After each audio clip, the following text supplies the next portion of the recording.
Olá, sejam bem-vindos ao Lisboa Connection Economia Verde, um programa em que vamos juntos explorar as transformações da economia verde e as relações entre Brasil e Europa.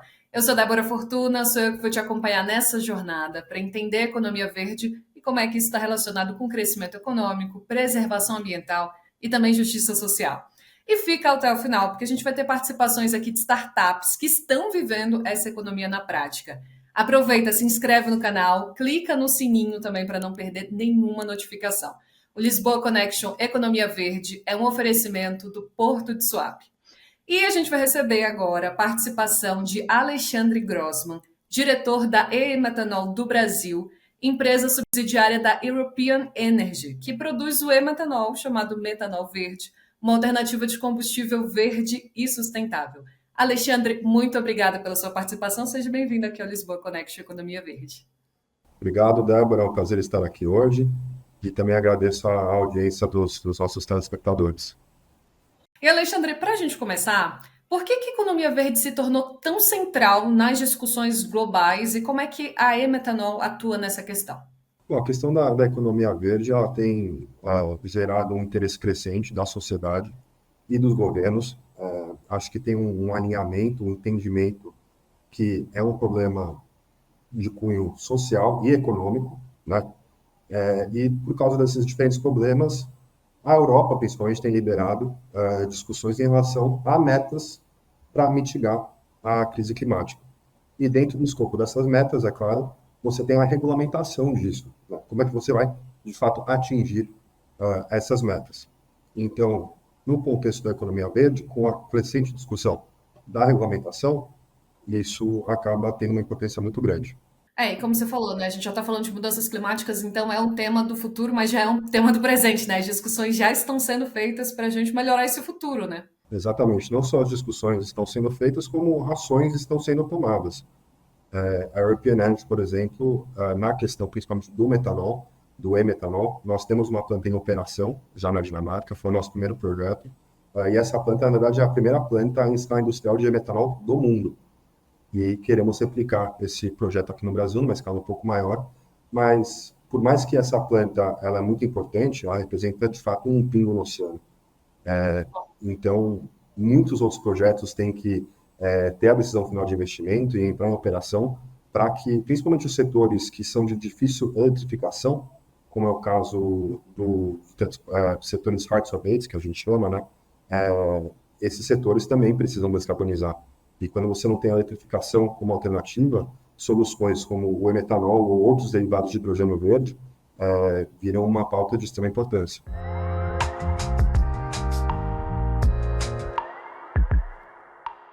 E Alexandre, tirando um pouquinho assim do seu cargo, né? Digamos assim, hoje você é diretor, mas eu queria saber assim, como é que esse tema, ele sempre te interessou, assim, a sustentabilidade, sempre te interessou como pessoa? Você acha que o Alexandre sempre foi guiado por esses temas? Eu sou formado em ciências políticas. E o meu principal interesse em relação às ciências políticas é justamente como é que o poder se configura, quais são as diferentes manifestações desse poder e como é que decisões de fato são tomadas. Então, o tema da sustentabilidade, de investimentos, de questões que são além das barreiras nacionais de países, eu gosto bastante. Então, eu tenho esse viés um pouco das ciências políticas e minha formação vem disso, mas a minha experiência no setor de energias renováveis tem aproximadamente 5 anos. Antes disso, eu trabalhava mais com infraestrutura pesada.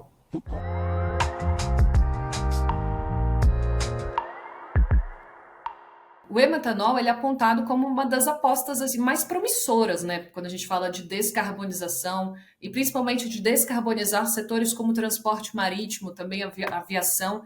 Como é que está o desenvolvimento dessa tecnologia no Brasil? O que você acha que a gente pode destacar também da relação entre o Brasil e a Europa nesse assunto?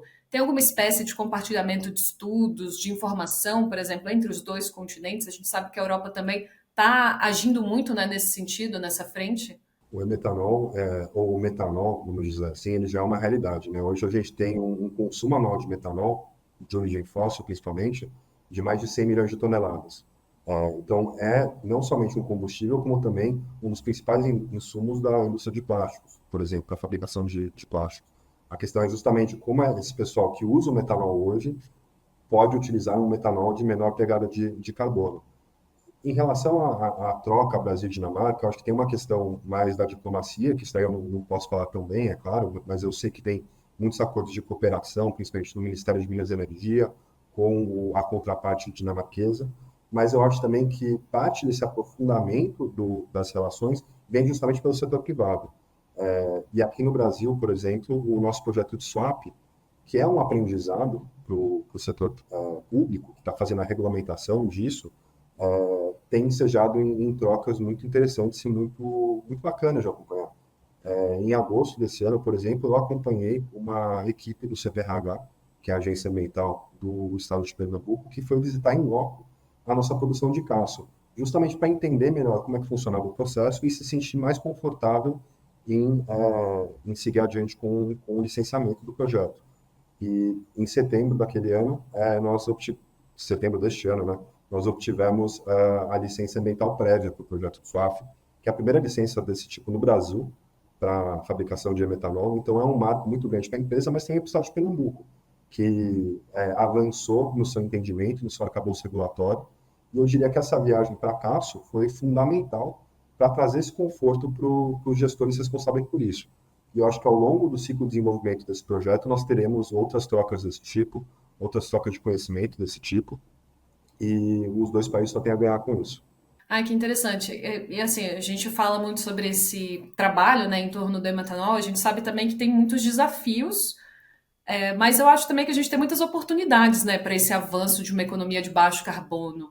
Mas você sabe dizer assim, quais são os principais gargalos assim que a gente ainda tem quando a gente fala para escalar mesmo a produção do metanol no país? A gente ainda tem alguns gargalos que a gente precisa acabar com eles nos próximos anos? Acho que existe um gargalo, primeiro em relação à demanda do projeto. O projeto, para se produzir o metanol, o que é o e-metanol? Ele é uma junção de hidrogênio verde, que é obtido através do processo de eletrólise. Então, você precisa de bastante eletricidade para que isso aí seja feito. Você precisa de água também para que isso aí seja feito. Mas essa conexão na rede é algo muito importante. As redes hoje, elas não foram desenhadas para grandes consumidores. Você tem o caso do hidrogênio verde, mas você também tem o caso dos data centers e outras coisas que são muito intensivas desse ponto de vista. Então, em determinadas conexões, esse processo pode ser bastante difícil, pode não ter margem para conexão para projetos de grande escala. Então, a conexão pode ser um fator limitador. O governo pode, de fato, fazer investimentos e aumentar essa conexão, mas aí você tem um problema um pouco do ovo e da galinha, porque o governo vira e fala, mas eu preciso de projetos em FID, que com certeza farão esse investimento para que eu faça essa expansão da transmissão. Mas, por outro lado, o setor privado fala, mas eu preciso ter a certeza da conexão para fazer o investimento. Então, isso acaba sendo uma questão central, a conexão, de fato, é uma questão central. Outra questão é o dióxido de carbono. O dióxido de carbono, ele, junto com o hidrogênio verde, forma o e-metanol. Esse dióxido de carbono, pelas regras que foram estabelecidas, principalmente pela União Europeia, ele precisa vir de fontes biogênicas. Então, é como o setor sucroalcooleiro, é o setor de aterro sanitário, é o setor de papel e celulose, e assim diria que são os três principais setores que poderiam providenciar o CO2 biogênico. Mas o problema é que hoje você não tem um mercado da molécula, você até tem o mercado de créditos de carbono, né? O CBIO, no caso do Brasil, é um exemplo bem sucedido de uma política pública desse tipo, mas o mercado da molécula em si ele é bastante limitado. Eu acho que o principal uso da molécula hoje é para o setor de bebidas, né? Mas a demanda que o setor de bebidas tem é baixa. A gente está falando em torno de 1.200 toneladas por dia. O meu projeto, o projeto da European Energy Swap, vai ter uma demanda diária de 400 toneladas. Então, a gente está falando que um único projeto vai responder por um terço da demanda hoje desse dióxido de carbono biogênico. Então, você tem que ter um investimento na captura, na limpeza, na liquefação desse dióxido de carbono, e você também tem um desafio que é a precificação desse dióxido de carbono. Porque você não pode se basear no crédito, mas você também não pode se basear no preço que o setor alimentício quer pagar por esse produto, porque ele representa muito pouco na composição final do produto. Então, essas discussões de preço, elas acabam sendo bastante relevantes também. E, por fim, eu vou falar aqui da questão da própria regulamentação e dos incentivos. O Brasil ele se insere numa disputa internacional por esses recursos. A European Energy, propriamente dita, é uma empresa multinacional que investe em diversos países. O business case do Brasil para a produção de hidrogênio verde ele é muito bom. Você tem eletricidade barata, você tem o acesso à rede, você tem uma abundância de recursos hídricos, você tem uma abundância de CO2 hidrogênico também, mas o Brasil se insere nesse contexto de disputa por investimentos. E outros países têm avançado, tanto do ponto de vista de regulamentação, segurança jurídica para o investidor, mas também do ponto de vista de incentivos, né? A própria Europa tem diversos incentivos para esse tipo de indústria. E no Brasil, essa discussão ela passou pelo Congresso Nacional. Nós temos leis estruturantes para o setor, principalmente no ano de 2024, o combustível do futuro, é o PAC-ABC, é o REHIDRO, são leis fundamentais do Brasil, mas essas leis ainda carecem de regulamentação.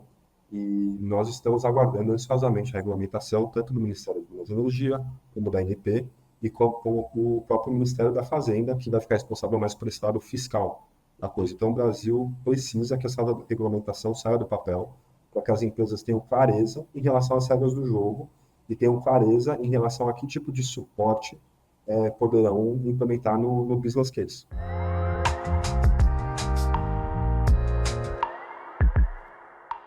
E eu acho que esse tema, ele, como ele não é tão ainda popular, né, digamos assim, algumas pessoas ainda têm muitas dúvidas sobre o que muda na prática, né? Assim, quando a gente está falando de metanol. Você sabe dizer pra gente, assim, como é que essa mudança, né? Como é que falar de metanol pode impactar a vida da população mesmo, para que a gente possa mostrar para a população que isso não é tão um bicho de sete cabeças e que existe um impacto direto, né, para eles também. Existe o impacto direto na população e em outros setores também.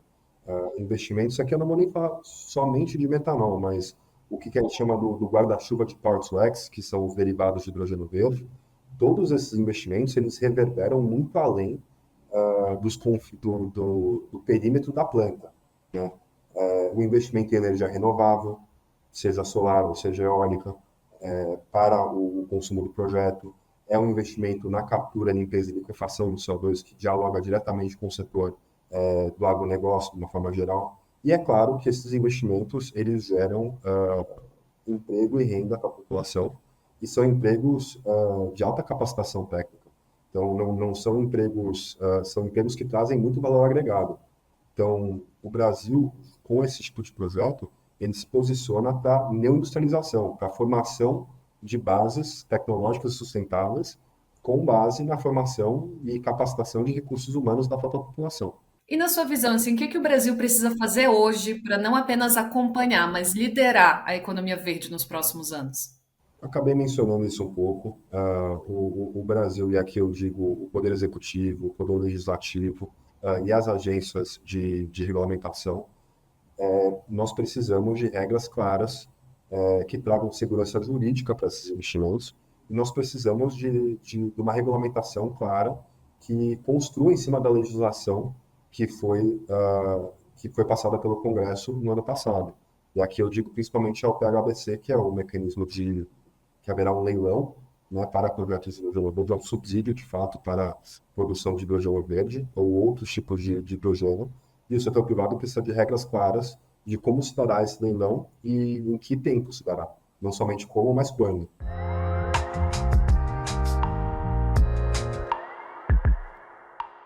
E já para a gente encerrar a nossa conversa, que o bate-papo é um pouco curto mesmo, mas ele é muito interessante, assim. Mas eu queria saber que dica, né, assim, orientação que você dá, pode ser algum conteúdo, algum livro que você acha interessante, qualquer tipo de informação mesmo que possa ser interessante para quem quer continuar esse papo, então quer estudar mais em casa, quer saber mais sobre economia verde ou então e-metanol, o que você achar que vale para recomendar para quem está nos assistindo agora? Perfeito. Acho que eu vou fazer duas recomendações aqui. Eu vou fazer uma recomendação mais específica ao projeto e à indústria de metanol, que é o Methanol Institute, que tem publicações, diversas publicações no site deles, muita coisa muito interessante, tanto do ponto de vista da teoria como da prática, com muitas simulações de custo e preço, e como esses diferentes inputs que a gente falou aqui, da energia, do CO2, podem impactar no preço final do produto. Mas também, pela minha formação de ciências políticas, eu não poderia deixar de recomendar o assunto de collective action, né? Collective action problems e como é que o mundo pode, de fato, superar esse problema que permeia, passa pelas barreiras de países que têm seus interesses próprios, mas que vai impactar todo mundo. A crise climática vai impactar todo mundo. Então, como é que esses países vão se organizar e como é que a gente vai organizar uma solução que de fato vá adiante? Eu acho que o Collective Action Problem, e aí tem diversos atores, é mais uma teoria, esses diversos autores podem colocar um pouco de luz nesse tema. É porque o problema é coletivo e a solução também, né? Ela tem que ser. Exatamente. Por mais que os interesses sejam próprios. Sim. Alexandre, muito obrigada pela sua participação aqui no Lisboa Connection Economia Verde. Foi um prazer ter você aqui com a gente. O prazer é todo meu. Muito obrigado. E agora a gente vai receber a participação de Ricardo Junqueira, CEO da Goverde Energia, uma empresa de energia renovável que desenvolve e gerencia projetos de energia solar e combustíveis verdes. Ricardo, seja muito bem-vindo. Muito obrigado pela sua participação aqui no Lisboa Connection. Débora, obrigado pelo convite. É um prazer estar aqui com o time do Lisboa Connection.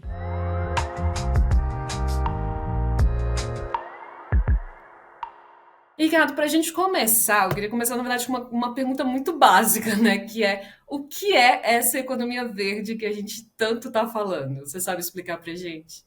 Olha, o tema economia verde é um tema muito extenso, né? Eu vou pegar uma parcela dele, que é basicamente o conceito de energia renovável e o conceito de combustíveis verdes, que já abarca uma grande porção do mercado. Mas dentro desses dois conceitos é você descarbonizar os processos, né? Ou seja, tudo que consome um combustível fóssil, passar a utilizar um combustível de baixo efeito estufa, né? De baixa emissão de carbono, e do outro lado é descarbonização da matriz energética, né? Ou seja, o mercado utiliza uma matriz fóssil, oriunda de combustíveis fósseis, como gás natural, petróleo, e começar a utilizar uma matriz de uma energia renovável, que é uma energia de fontes limpas, né, como solar, hídrica e eólica. E o que a Goverde Energia faz? Qual que é a missão da empresa nesse cenário de transição energética? Então, a gente atua exatamente nesse segmento, né? A gente procura trazer uma proposta de valor para o nosso cliente final, que sem investimento, ele poder ter acesso à energia renovável e ter acesso a combustíveis verdes. O modelo original da Goverde, né, que é uma empresa que está há 10 anos no mercado, foi a estruturação de projetos de energia renovável e a comercialização dessa energia para o cliente que quer ter acesso à energia renovável sem investimento. Então, nesses 10 anos de empresa, a gente expandiu drasticamente a nossa atuação no Brasil e, mais recentemente, a gente está agora no segmento de combustíveis verdes, com o objetivo de exportar o combustível para os mercados consumidores, que hoje a gente visualiza o mercado comum europeu como um grande consumidor e o nosso, hoje, principal cliente é uma empresa sediada no mercado comum europeu.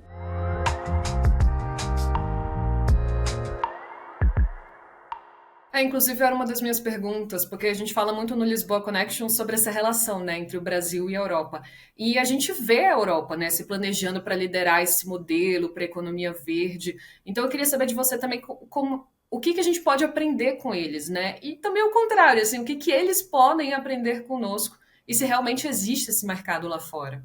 Hoje o mercado comum europeu como um todo, ele está muito avançado porque ele já começou discussões sobre descarbonização dos processos há quase 7 anos atrás. Então, hoje já tem regulamentações muito bem estruturadas, né? Então, regulamentações que trazem incentivos fiscais para que os consumidores desse combustível fóssil comecem a utilizar o combustível verde e sejam eficientes, né? Porque hoje a grande dificuldade do combustível verde é que ele é um combustível mais caro. Então, um incentivo fiscal para o consumidor é essencial. Então, a União Europeia ela se destaca nisso, né, porque ela já tem regulamentações pré-definidas que trazem esses incentivos. E isso posiciona muito bem o Brasil, porque hoje o Brasil ele já é um grande exportador de commodities, né, então ele tem uma cadeia consolidada como exportador, e o combustível verde ele tem naturalmente uma facilidade para produzi-lo, porque o combustível verde você precisa de energia renovável, água e CO2 biogênico, que são insumos em que a gente tem em abundância aqui no Brasil. Então, dentro dessa tese que a Golverde apostou aí na estruturação de projetos, principalmente no Porto de Suape e no Porto de Aratu. Mas como é que está essa exportação, essas relações assim da Golverde com a Europa para começar essas exportações? Já tem alguma data? A gente já consegue falar nesse sentido ou ainda está inicial assim os acordos? Hoje a gente tem um acordo firmado, né, que é um acordo de intenções de compra, né, para a fase 1 do projeto de Suape e para a fase 1 do projeto de Aratu. Cada projeto desse, cada fase é 300 toneladas dia de produção de combustível verde, que é o e-metanol. Esse combustível ele vai para o setor marítimo, que é um dos principais setores consumidores de combustíveis fósseis no mundo, né? E é um dos setores que trazem aqueles incentivos fiscais que eu comentei no começo. Então, a Golverde hoje ela tem um cliente, que é um cliente dinamarquês, que compra todo esse combustível, e a gente tem uma expectativa de entregar as primeiras entregas de combustível verde, o e-metanol, no final de 2028 e início de 2029. Então, a gente vem trabalhando com o governo estadual, tanto de Pernambuco quanto da Bahia, para a gente conseguir viabilizar esse cronograma.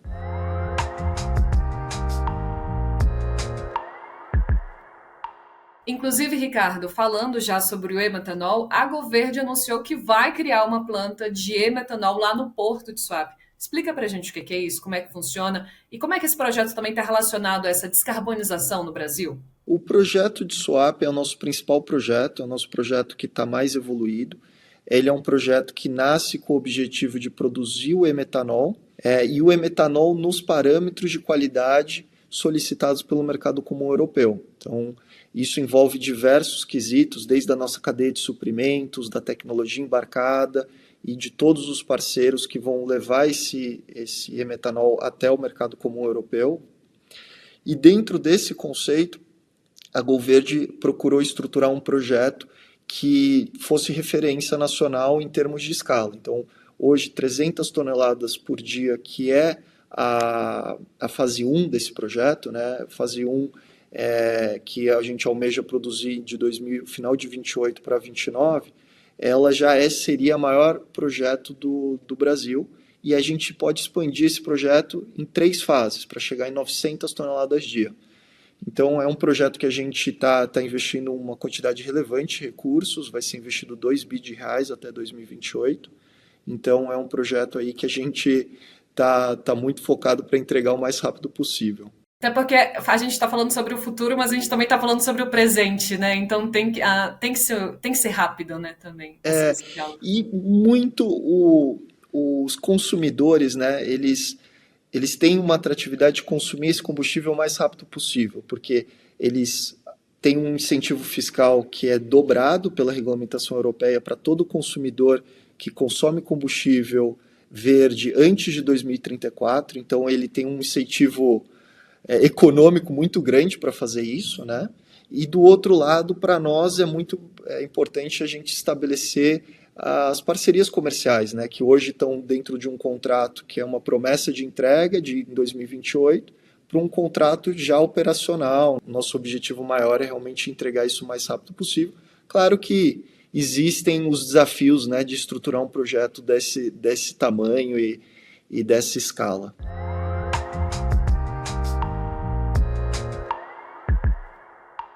E já falando de desafios, né? Quais são esses principais, então, gargalos para uma economia de baixo carbono?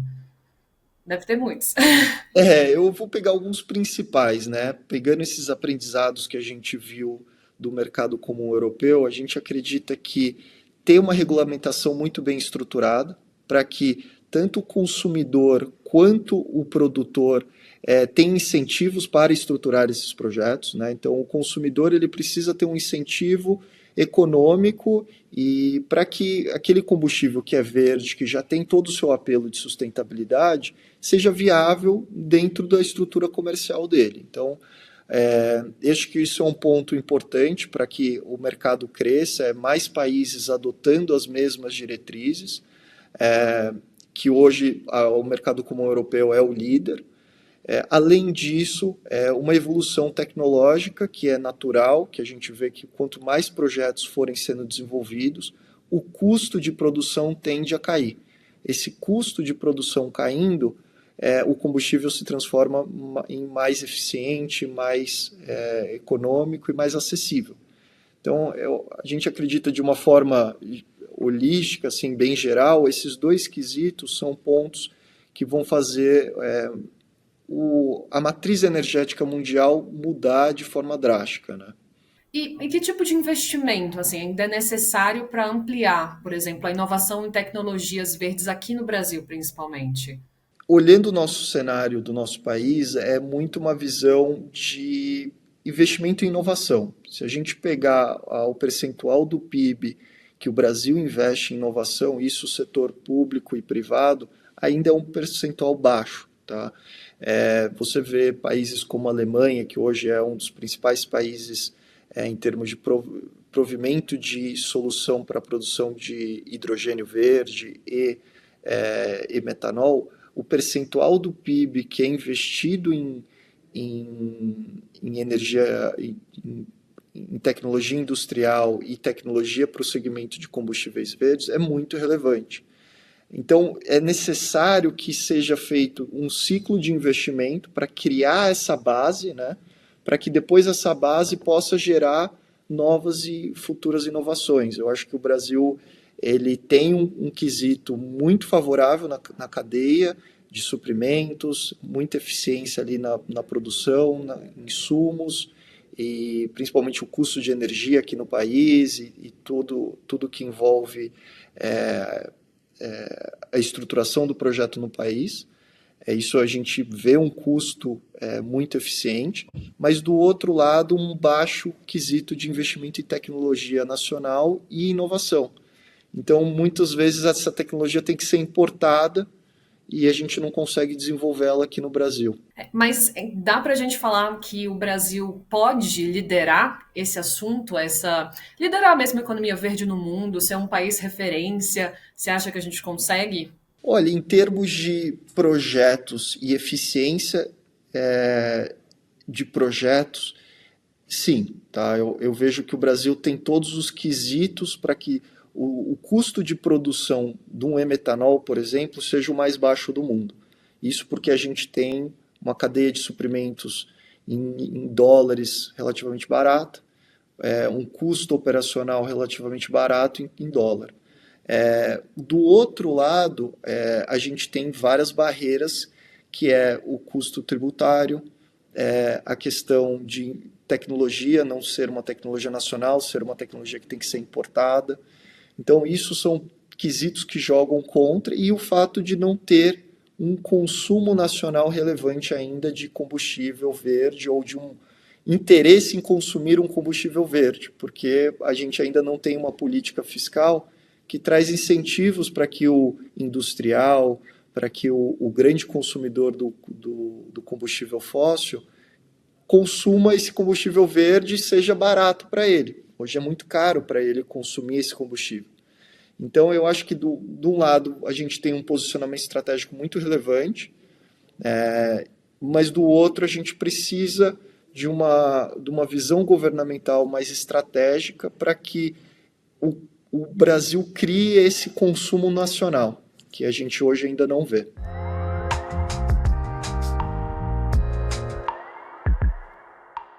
Ricardo, já para a gente ir encerrando, né? A gente gosta de, nesse final, pedir uma dica, uma orientação, uma sugestão para você de algum conteúdo, livro, que você acha que possa acrescentar, né, para quem está assistindo a gente, que quer continuar estudando sobre esse assunto, quer continuar vendo o que se pode fazer para essa transformação acontecer. O que você indicaria para essa pessoa?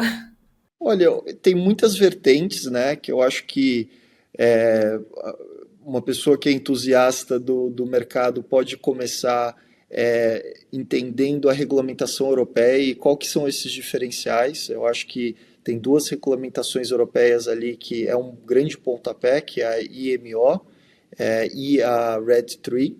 São duas regulamentações que criam toda essa cadeia, né, que acaba sendo uma cadeia muito vasta. E eu acho que isso é um pontapé para uma pessoa que, de alguma forma, quer se inserir nesse mercado. É um ponto de partida é um diferencial competitivo, entender isso.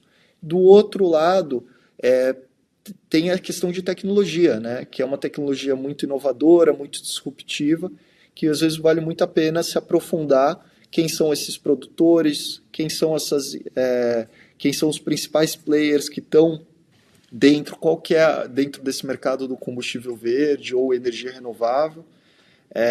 Eu, particularmente, começaria por aí, porque eu acho que é os dois quesitos que criam um diferencial competitivo, né? Tanto para o projeto quanto para a pessoa que vai estar inserida no projeto. Tá bom. Ricardo, muito, muito obrigada pela sua participação aqui no Lisboa Connection Economia Verde. Foi um prazer tê-lo conosco. Um prazer, Débora. Obrigado aqui pelo convite novamente. E agora nós vamos para a Startup Verde, um quadro aqui do nosso programa em que a gente recebe o depoimento de um profissional de startup que está colocando em prática essa economia verde na ponte entre Brasil e Europa.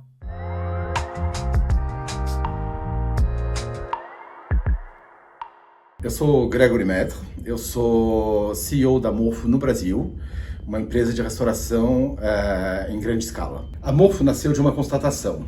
A constatação de que a velocidade de desmatamento era muito maior do que a velocidade da restauração ecológica com as metodologias convencionais. Então a Morfo pensou em acrescentar ferramentas modernas, como inteligência artificial, mas também o uso de drones, para dinamizar, deixar mais produtiva a restauração florestal.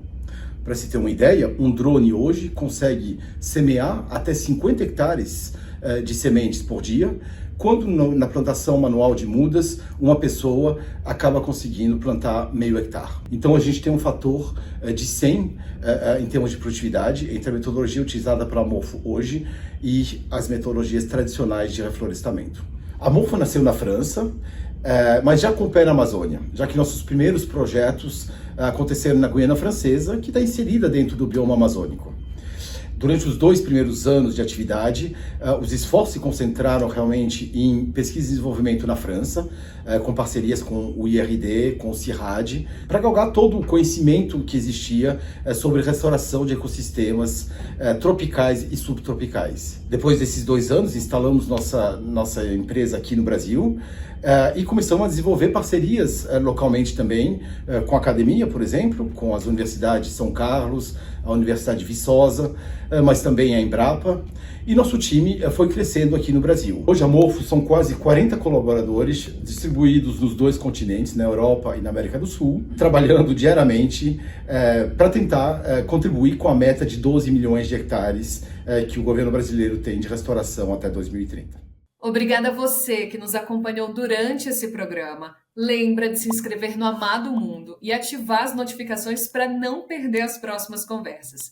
E você também pode acompanhar nossos videocasts no Spotify. Até o próximo episódio.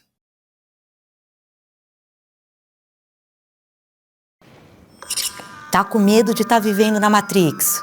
Bora sair desse bug? Tec, tec, tec no Amado Mundo. Tecnologia de um jeito simples e traduzido. Amado Mundo. Dá para se informar sem surtar.